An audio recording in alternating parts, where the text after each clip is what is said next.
So Leo was asking about staggering the entry time between a couple of different contracts. So let me see here. All right, there we go. Trying to get BlackBird open. Let's say that you want to trade, four different contracts, or five contracts, but you want each contract to be placed split second apart from each other.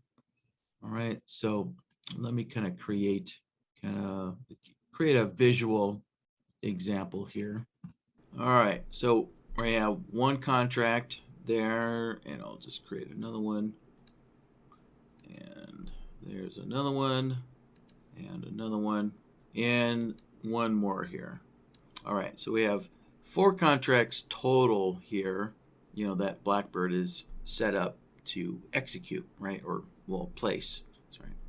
But you want each of these contracts to be delayed from the previous contract, by a certain amount of time, right? So they're all going to be delayed, or staggered, in their placement time. So their times will be staggered, right? So they're all going to be executed based on the same, bloodhound signal, but each contract will have a slight delay from the previous contract in its entry here. So let me finish setting up what I need here. So I need some bloodhound signals so that we can generate some automated entry signals. So I'll just use my little crossover test template there. And actually, I should double check my logic here because I mess around with this so often. Okay, yeah, everything still looks good. So, all right. So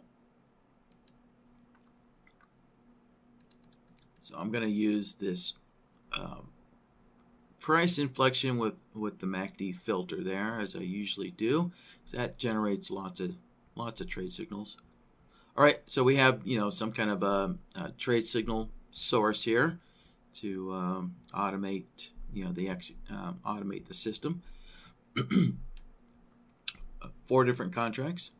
So we want contract B here to go in as as Leo puts it, a split second later. So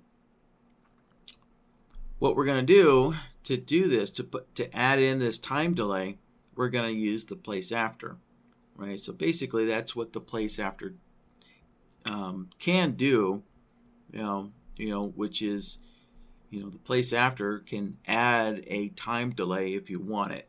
So a time delay would be the secondary requirement for the place after, right? So just think of the place after as the secondary requirement, secondary condition that has to occur before this order gets executed, right? So the first condition, or the primary condition, is you need a trade signal, right? So, or at least you have to manually hit the go long or go short button, right? So you either need a entry signal, or hit the trade controls over here, to tell BlackBird to execute, to open a position, right?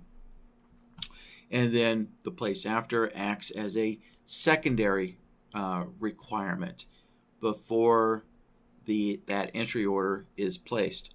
And so our secondary requirement here is just simply going to be a delay mechanism. And so what we have, as far as time delays, is we have seconds, minutes, and days. So Leo was looking for, quote, split second delay, but, BlackBird doesn't have split second. I don't think I can put 0.5 in there. No, I can't. Yeah. So the minimum amount of time is 1 second. So, and, for good reason, because NinjaTrader is not a high frequency trading platform, All right, if you're trying to do things on a split second um, interval, NinjaTrader is not the correct platform for doing that. Right, NinjaTrader is made for retail trading. It is not made for high frequency trading.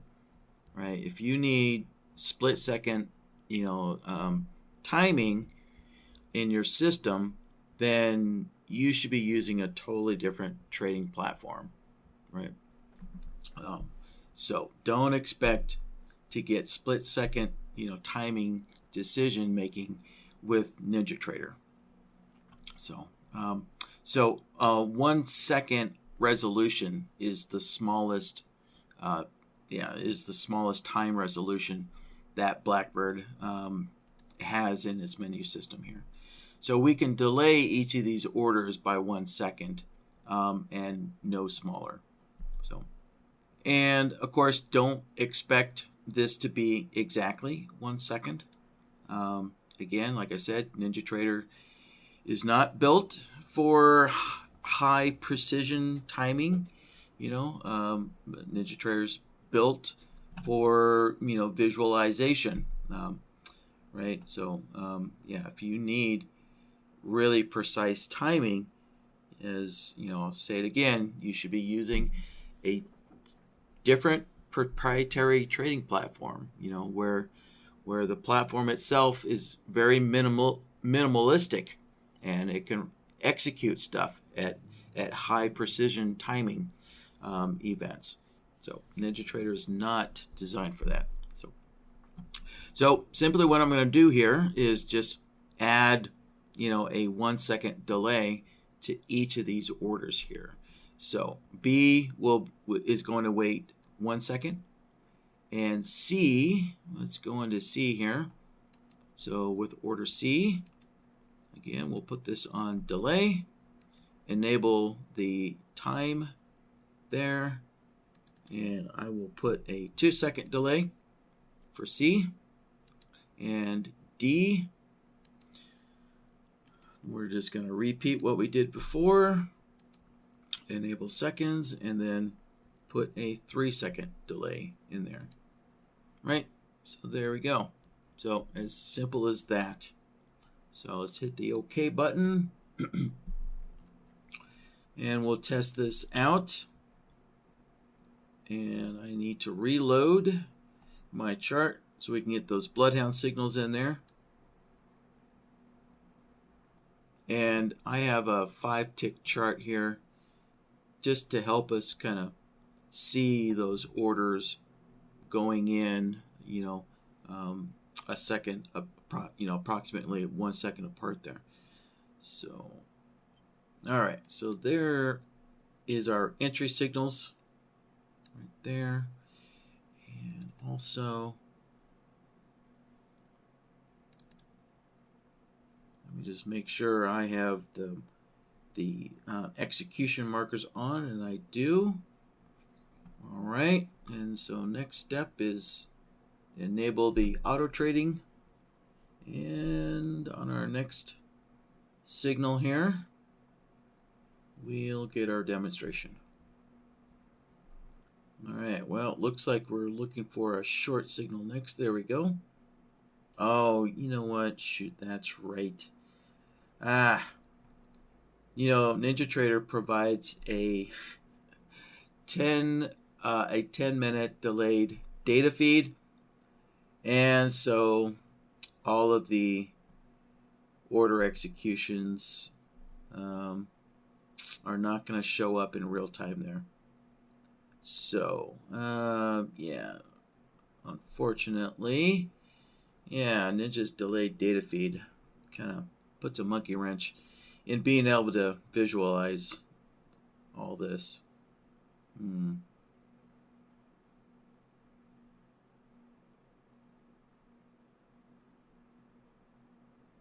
Yeah, so we can see all of the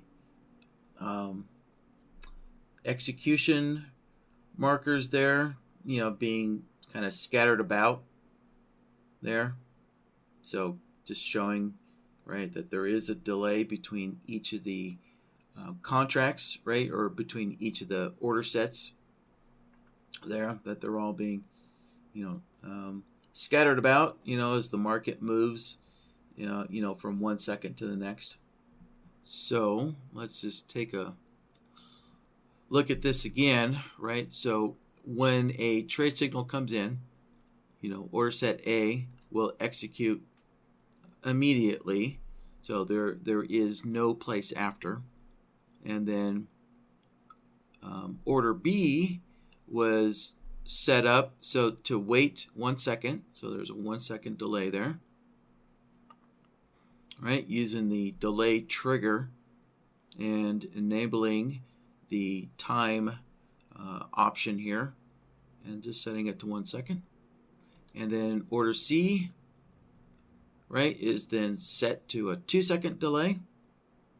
And order D is set to a 3 second delay. So there we go. All right, Leo, so there you have it.